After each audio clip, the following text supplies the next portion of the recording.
Hello there, Seraphim17 once again. This is my Dead Space 3 Impossible Difficulty video walkthrough.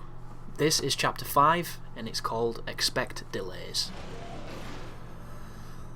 So if anybody's new to this channel, I make a whole variety of different bits of content. I make walkthroughs, I make multiplayer videos, I make joke videos, I make glitch videos, I make achievement videos.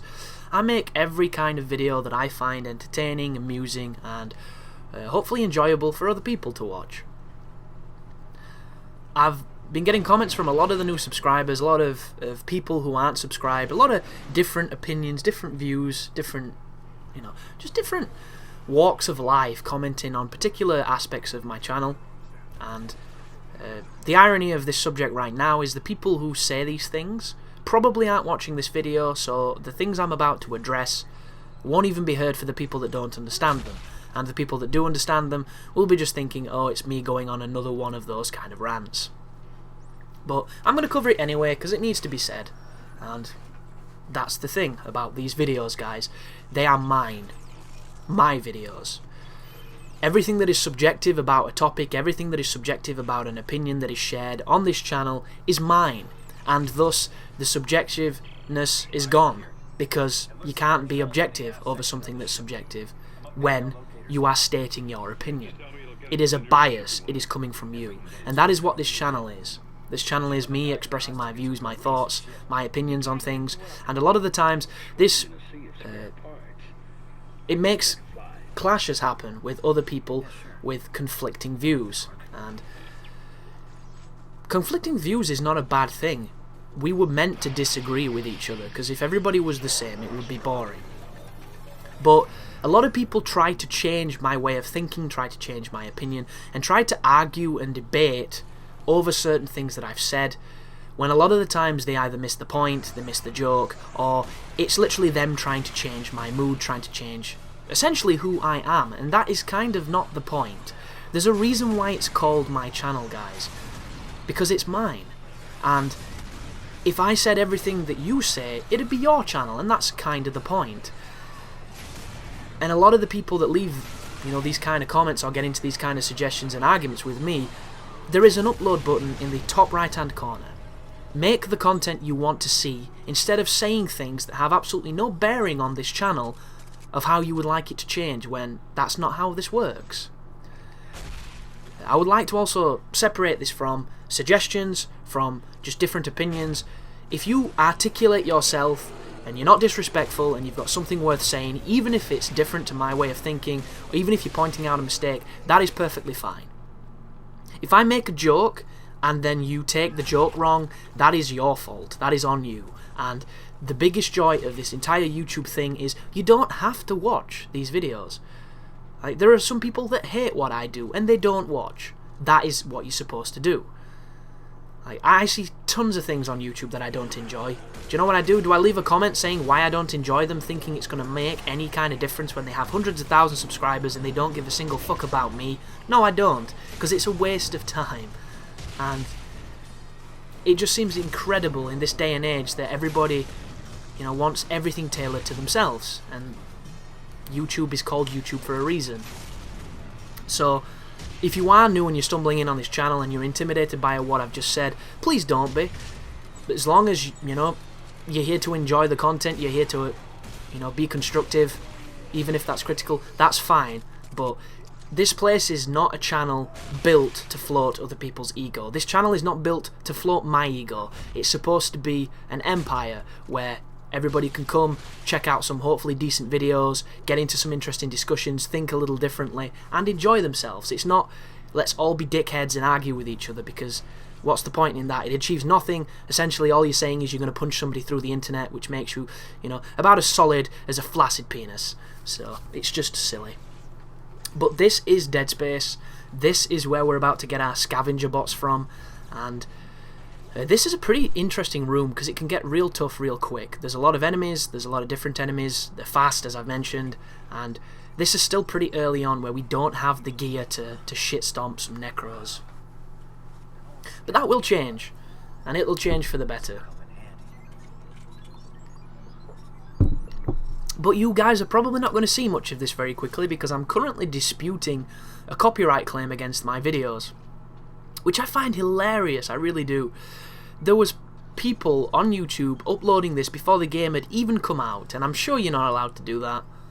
It was public, it was on display, there was the ending, there was everything. There was, all the popular YouTubers that get games early, either via eBay or via developers trying to get some exposure. Tons of different things uploaded, all of them with ad revenue on them, all of them, no problems whatsoever. As soon as I put a video, tiny channel that I am, nothing. Utter cock block immediately. Which is always fun to see, but it'll take a couple of days to be disputed, and then I'll be able to unlist those uploads, and you should be able to see them.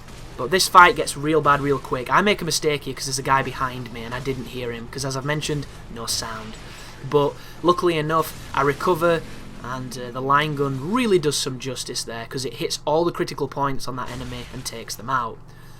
Do not underestimate those things, those half a torso, 3 whip dudes. They have killed me more times than I care to share, just because I thought I could kill them, and apparently they took everything I had, and they whipped me once, and Isaac fell in 2 pieces, because he's got a loose torso sometimes. But treat everything on Impossible like, your nemesis, like a vile, vicious enemy, because that's what they are when they hit. This right here, I've used this so I can counteract the Cyst, and I can't remember if this goes well or not. What is going to happen is, a Cyst is going to pop out in front of you, it's going to be followed by a Scooby-Doo ghost fisherman, and then directly behind you, another Cyst is going to try and ambush you. If either of those Cysts get to you, you're dead. So my plot is, throw this to kill both Cyst and Scooby-Doo fisherman. You'll see, there we go, and it doesn't kill the damn fisherman. So I throw the ball sack at him, and there is the Cyst. And watch this. Did you see that, guys, on the screen just then? He's still alive, because he transformed into this 3rd stage of evolution, this stupid whip torso. Gosh, I don't like that. But luckily enough, they don't move fast. That is the one small mercy that we've got. But coming up shortly, as if we didn't have enough on our plate already, is a couple of sequences with the hunters. And if you never played Dead Space 1, the hunter was a regenerating necromorph that stalked you. He was fast, he was powerful, and he couldn't be killed unless you used some kind of extreme situation. And on this game, they throw 3 of them at you at the same time, which is interesting to say the least. Oh, this engagement right there. If you can force gun those crabs before they infect the people, they will not turn them into necromorphs. But unfortunately, this guy's Usain Bolt, and nothing can stun him because he's got a jaw like Tyson in his prime. But luckily enough, the line gun does some sick damage. But look at that, immediately down to pretty much dead. If you get attacked when you're on 1 bar of red life, you will go into an animation and the enemies will fatality you, so be very careful. My mentality for healing on this game is I don't like doing it. I would prefer to take my time and do every section without taking damage, but on this game everything's so goddamn fast. They're in your face before you know what you're doing. Stasis doesn't work anymore, and everybody's kneecaps are wearing knee pads, so they just don't go down. But if you've got medipacks, use them. Always keep your life high enough so that you don't get one shot. If you're going to be upgrading your life and your armor, which I'm probably not going to be doing because I'm on chapter 15 and I haven't done it yet, you should be okay. But this is me messing about with trying to put some different stuff on. The one criticism I have of this game is, I say the one criticism, I have many criticisms of this game, but they are so heavily nuanced that I'm not going to go into too many of them until I get a video when there's nothing to say, and at this moment in time there's still quite a lot to say.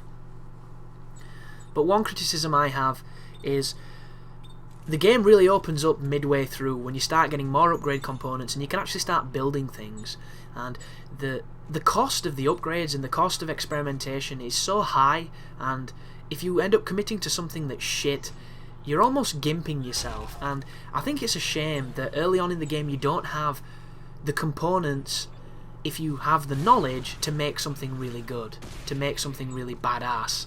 And I would really like that. Because the coolest thing I think about any game that involves difficulty is the ability to break it with knowledge. Don't get me wrong, I'm not asking for an easy game, I'm asking for a game where my knowledge of its systems and my application of those systems allows me to beat it. And allows me to beat it severely. You know, we're talking Tiger Woods getting beat up by his wife, severe.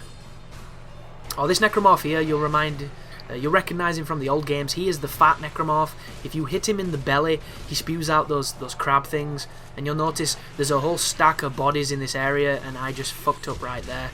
Because they're going to turn these guys into... This is going real bad. Real bad right here.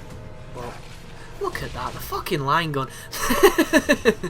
One of the things that gets me the most on this game is when you fire a weapon that you've not fired all that often and you forget it's got ridiculous recovery time. So you're pressing the trigger to use the second feature of your two-function gun and you can't. Which I don't agree with, because what's the point in having two weapons if you can't fire them at the same time? Like a really good use is the Ripper suspended blade and any other weapon, because you send the saw blade out to cut them up and stun them, and then you're shooting them while you're doing it. But other guns seem to suffer. You can't. You get these moments where you press the button and the input doesn't register at all. And in the heat of battle, when every microsecond happens and it matters, it can really throw you off. But these videos are going to be slightly longer, guys, because there's a lot of this. Me on benches, me tweaking things to try and get my gear working. I would say please leave a comment and tell me if you want me to get rid of these moments and skip them completely. But this guide will be up before, you know, anyone's had a chance to even hear this, probably. That is if I can bloody finish the game. Oh, it's just not worked out the way I expected it to. Get it the day early, and it's been out now for, what, 3 days, and I still haven't beat it. This is probably the last time I agree to do a first playthrough with a friend. Because it's just... My schedule is vigorous. It's vigorous, it's insane, but it works. Oh, this is interesting. What I'm doing here, guys, is just in case these bodies somehow turn into necromorphs or have the ability to turn into necromorphs, I'm pushing them down onto the track. I don't know if this has any real effect on the outcome of this fight. I might just be wasting ammo, but I do things like this every so often just to see if I can get a different result. And certain areas it really works, but if you can't do anything to the bodies and the bodies refuse to move, that is the game's way of telling you that you're fucking with something that's about to happen and the game doesn't want you to. But you see that there? That is standard necromorph. Don't know how the hell I evaded that jump, but thank God it worked that way. If I was playing on co-op, because of the latency, he would have hit me then. But the co-op is great in this game, guys. It's really good. A lot of my criticisms with Dead Space 3 comes from the fact that this game has been designed as a co-op game, and because of that, there is a lot of elements to it that feel really arbitrary and stupid in the grand scheme of things. And the biggest thing that suffers in single player is the fact that everything is scaled back to a single player perspective as far as the mechanics, but nothing else is. So encounters where you thought there was too many necromorphs when you were playing in co-op, when you do them on their own, there's just as many. It's silly. All those double doors and those double machines you had to touch all magically work on your own now, and really, really stupid things like that. And one of the main criticisms of this game was the abseiling moments, the rock climbing moments, and I said in an early video I didn't really understand where all the criticism was coming from. Then I played chapter 16 and I understand it completely. That chapter is so bad I would literally have removed it from the game. I really would. I think it's that terrible. See the range on that just then? He was stasis and he still sucker punched me. God, I hate these enemies. Stupid Scooby-Doo fishermen. Yeah, it's terrible. The abseiling is fucking atrocious. We've not seen one of these guys in a while. And one thing I've noticed, this dude does not seem to fire the little baby slugs with the tentacles anymore. He just seems to chill out and let you shoot him, and I don't understand why. The one thing I do know is do not go up to him when he's alive, or he'll insta-kill you. I tried to punch one for a laugh, and he cut me in half. But there's a crossfade. I did the crossfade because I'm trying to trim as many ladders, as many elevators as I physically can, because you spend enough time in elevators in this damn game, it's obnoxious. And it doesn't make any sense. It really doesn't. All the possible gameplay mechanics they could have used to traverse floors, to load, to do whatever those elevator sequences are doing, and they didn't have them. I don't get it. There's a lot of design choices in this game that seems very strange to me. And here's a question for you. Do you feel like this was designed by a different team? Because I feel like this has got a fresh influx of new blood at Visceral working on this game. Because there are certain elements that I don't think you can sit around a conference table and say, guys, is this really high enough quality to be in this game? Do we really think that this is as polished and as well versed as this? Because some parts are really silly, and don't get me wrong, I like that they try to split up the gameplay with interesting one-off sequences that turn out to not be one-off sequences, and then they turn up far too frequently and you start to hate those sequences. But some of them are just poor, like the side quests. I'm not doing any of the optional missions on this game, and on this walkthrough. And I'm doing it for brevity's sake, because I want this guide to help anybody get through the game as quickly and as efficiently as they can. And the side missions, there's a lot of them. They take up quite a lot of time, and they are quite possibly the worst aspects of this game. And it's really sad, it really is, because anybody that really likes Dead Space will want more content. For instance, Dead Space 2, fantastic game, love that game. Feel that game is significantly better than this one in every conceivable way. That got DLC called Severed, which was kind of small. I think it was only 2 to 3 chapters, but it was cool, it was more content, and it left you hungry for more Dead Space. You want more Dead Space, you want to play more of this game. That's why the New Game Plus system is fun, because you've got all the gear, you get to play it back through again, because the gameplay is fun. Fundamentally, it's fun. Where these side missions fall down on is you're getting more Dead Space, but it is the worst designed stuff I've ever seen. And I don't understand why. Instead of generating new geometry, new assets to fill out these side sections, these sequences that are off the beaten path, they take rooms you've already been in, you've already backtracked through in different sections of the game, and they knit them together in a different arrangement, or you go through them backwards. But if you've got, a semi-decent memory, as soon as you enter these rooms, your immediate feeling is, we've been in this room before, and it makes no sense. Like, don't get me wrong, if they're randomly generated and they're different every time you play, maybe that's kind of cool, maybe that's almost a Diablo-esque piece of game design, but I don't think they are. And what it does is it burns you out on the environments, because when you come back to doing the main missions, you see aspects of the side missions in the main missions, and it gets to the point where you feel like you're traversing the same places and the same areas. And one thing Dead Space has always done good for me is I never got bored of the environments or the locations. They always felt different and unique. Some of that was due to the enemy placements, puzzle placements, things like that. But this game doesn't have that, and it results in, it feels repetitive in these moments, and it lessens what should be a fantastic experience, and it feels like cognitive dissonance. Be careful here, guys, there's a lot of spitters, and these pukers, sorry, not only do they damage you when you're close to them when they're dying, but they've got immaculate aim, and they're fast too. Everything on this game is fast. It's as if it's got an Energizer bunny shoved up their ass. It makes no sense. Like on Dead Space 2, it would have taken him a weekend to get to you from that vent. He just covered it in half a second. Either he's a Jamaican, or this game's just changing all the rules.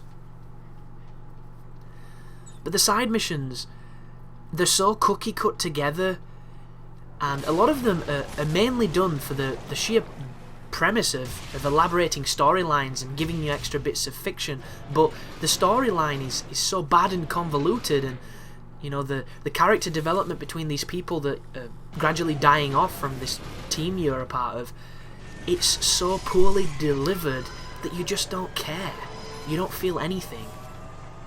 And it makes no sense. They could have fleshed these people out to make them worthwhile, to make it interesting when things happen to them, instead of, like, I've been going through this entire game calling that black lady the Black Lady because I don't, know anything about her, and every time she speaks, she says nothing of interest at all. And towards a certain part of the game, somebody mentions her, and I didn't even realise that that was her name. I don't know. There's just certain aspects that I find really strange. Really, really strange. And the side missions really don't help. That does not mean there's not merit to be taken from them. There is some interesting moments that happen between Isaac and Carver, which only each of them see. So you don't know that something's happening to your partner when something weird is happening. And I think that's an interesting notion, and it's creative and it's different. But once again, one of the prime storylines for these hallucinations that Carver's having is the same sequence recycled 3 times. I don't understand it. Was this game made on a budget? Did they think they have more time and EA pushed the release forward, so instead of crafting new environments, crafting new scenarios, they just copy and pasted a lot of different things? Because it's the same with the enemy placements. I think some of the enemy placement on this game is terrible. I think it's absolutely appalling. And Dead Space 1 and 2 had some of the best use of enemy spawning and enemy placements of any game I've played, because it was balanced, it was tough at times, but it was always fair. It was never unfair. This game is unfair. There's one room that we did on co-op where it's a side mission trying to get to a case, and it's in a room you've been in 5 different times if you've done the side missions, because it's a cookie cutter room, and they must have thrown 20 black fisherman guys at us, them ice climber dudes. It was unbelievable. There was a ton of those scrubbers, those lanky, they make the noise that Starving Marvin made off of South Park, the like really skinny humans. There was a ton of waves of those guys, and then just an endless amount of cysts and fishermen. Unbelievable. It wasn't fair, it made no sense, it got to the point where you were completely out of ammo. It just wasn't fun. And this is another one of those tailored Dead Space moments where you have to open the door has to load to open, and it puts you in a really shitty situation. So I knock them over, try to do the door thing, there goes the door, there goes the loading, and force gun to keep knocking them over. Force gun is the most useful gun in the game. There is nothing in this game that is as useful as that weapon. Ooh, be careful using the bench here, guys, because sometimes the hunter will come through the vent like he did just then, and this is an area of the game where the scripting definitely suffers. Because the hunter is dynamic and he's able to follow you, his behaviour and his patterns can be random. There are times when he will not turn up until the tram is practically here, and there are other times when he will turn up before you've even called it. There's no real control over this, guys. It all depends on if you stasised him and he didn't jump through the vent he did for me, and various other things. This room's about to get real rough. So there can be 3 hunters in this room at any given time if you're unlucky, and whiptails are going to drop. These guys are cheap because everything's fast on this game, but they're particularly fast. The cool thing is, though, if you keep moving, sometimes they have a difficult time navigating the environment and finding you. And I don't know if that's to do with the AI, the pathing, I'm not too sure, but sometimes the fact that they're so fast can help you, if you get what I mean. And all I'm doing here is I'm trying to keep these guys in line with stasis, with the force gun. I'm not focusing too hard on killing them. Make sure your life is topped up, make sure you don't get backed into a corner, and you're going to need to go to that thing to my right when the railway car turns up. You don't have to kill these things, you just have to keep them at bay. And and survive, obviously. The hunters, if they hit you, I don't know if it's the same as it is on co-op, but the hunter, if he punches you, it's an insta-kill. So you do not want him to get anywhere near you, or he's going to end your day. And you'll see Isaac's torso flop off, like it was attached with string. But that is the end of the video, guys. I hope it helped. I hope you're enjoying Dead Space 3. Feel free to leave comments telling me how you feel about the game, what you think it's weak at, what you think it's good at, what you think it should have done. And as always, you take care now.